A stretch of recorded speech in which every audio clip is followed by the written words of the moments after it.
Durante quase 40 anos, a comunidade de São Brás, na Amadora, sonhou com uma nova igreja. Tudo começou em 1980, quando Eduardo Mota se mudou para o bairro, numa altura em que as construções de betão iam ocupando as periferias da cidade de Lisboa. Catequista até então na Amadora, não hesitou em aceder ao apelo do pároco, o padre Luís Maurício, que lhe pediu que o ajudasse a encontrar um lugar onde se pudesse celebrar a Eucaristia no novo bairro. O incentivo vinha do então Cardeal Patriarca de Lisboa, Dom António Ribeiro, que foi pedindo aos padres que criassem comunidades nestas zonas.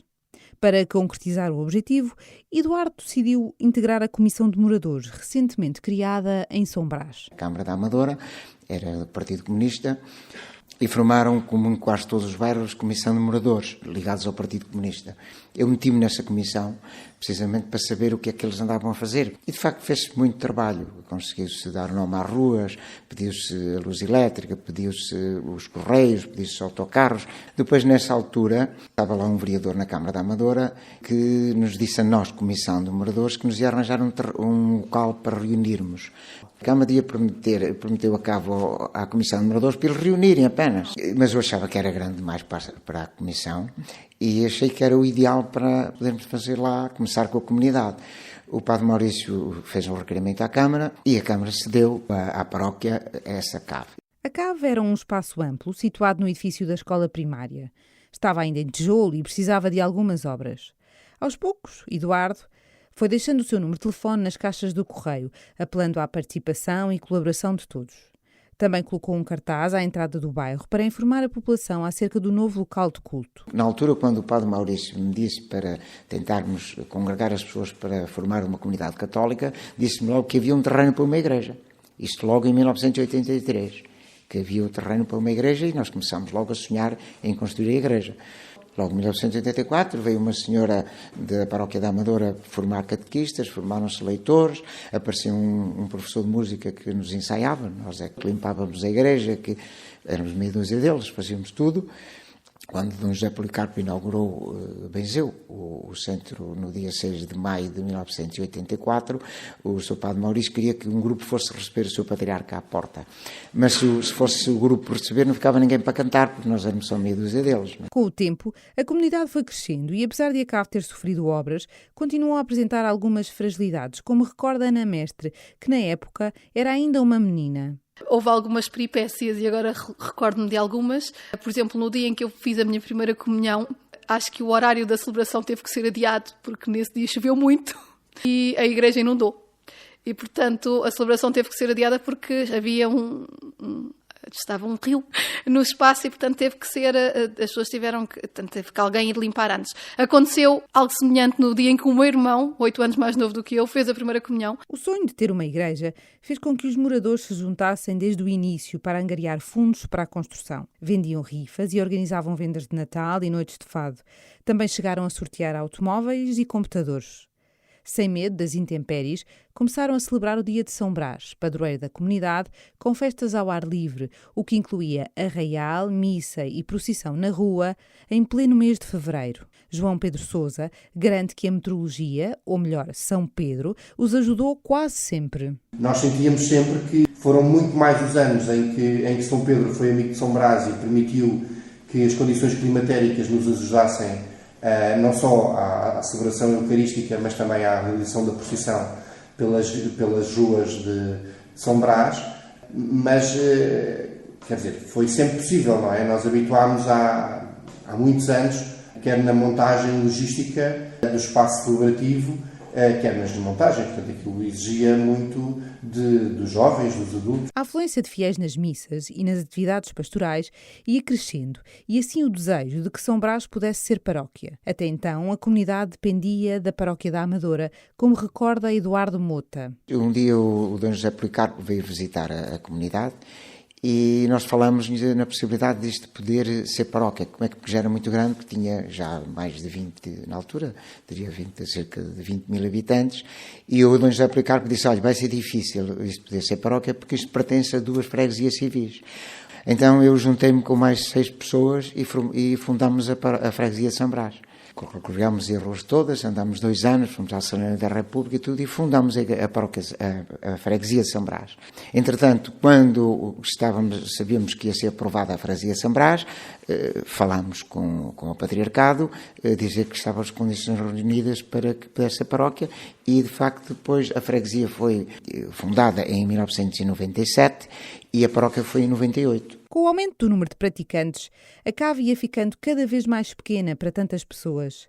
A partir do coro, Ana Mestre ia testemunhando o envolvimento de todos. Todo o espaço da capela estava cheio, todos os espaços contíguos com as portas tinham pessoas a ver.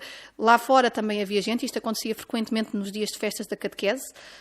Eu sou, para além de pertencer à paróquia, sou responsável pelo coro de sábado, a Eucaristia, que no fundo onde participam mais crianças e os escuteiros.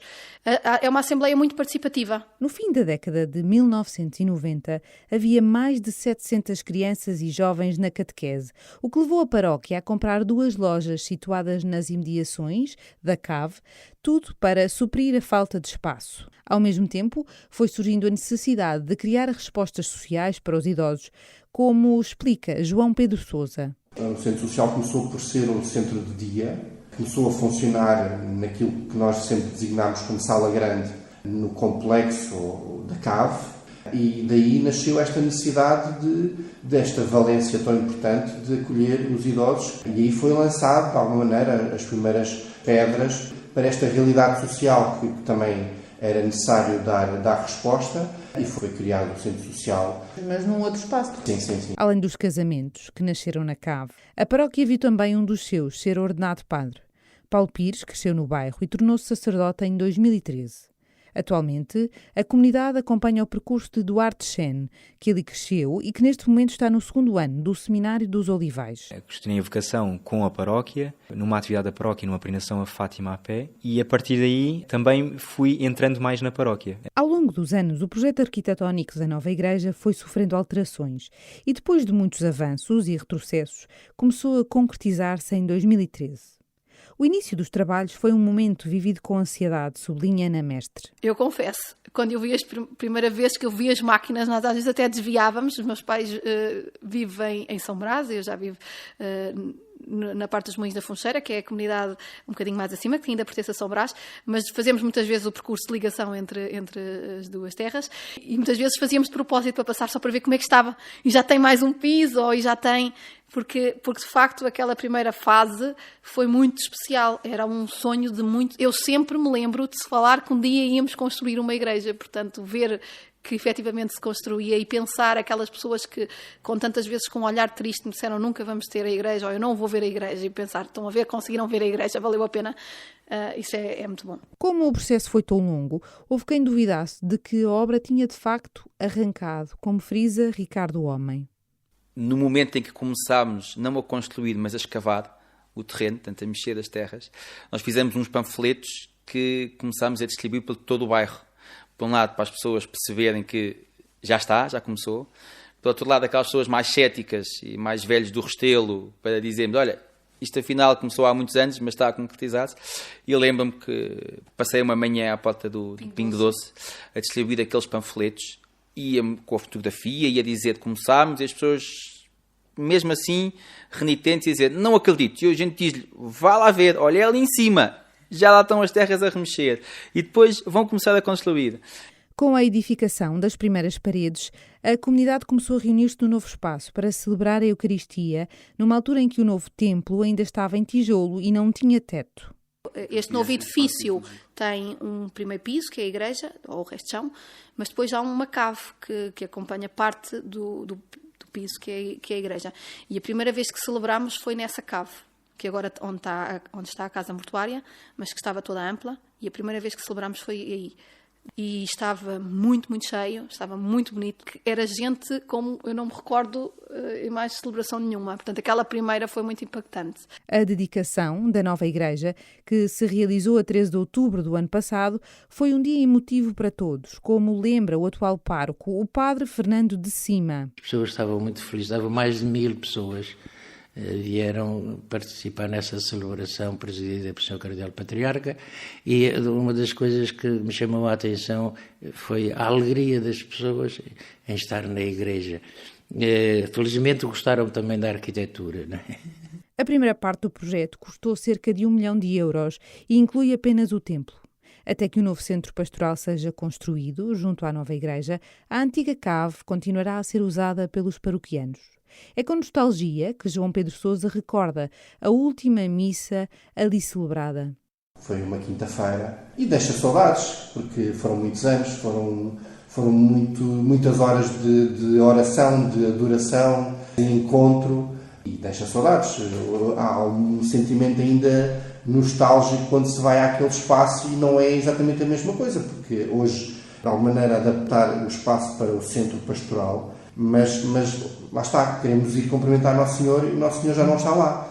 Olhando para São Brás, o padre Vítor Gonçalves, que serviu a comunidade nos primeiros anos da década de 1990, sublinha a fidelidade de tantos e tantas que ali permanecem. É a consciência de uma igreja muito laical. Teve vários padres, mas a comunidade permanece. Eu creio que é muito esse, por um lado, o sentido bairrista e um sentido de fé e de missão que uniu estas pessoas ao longo dos tempos. Uma união que todos querem manter, para que mais pessoas possam ali celebrar a fé e ter uma vida plena.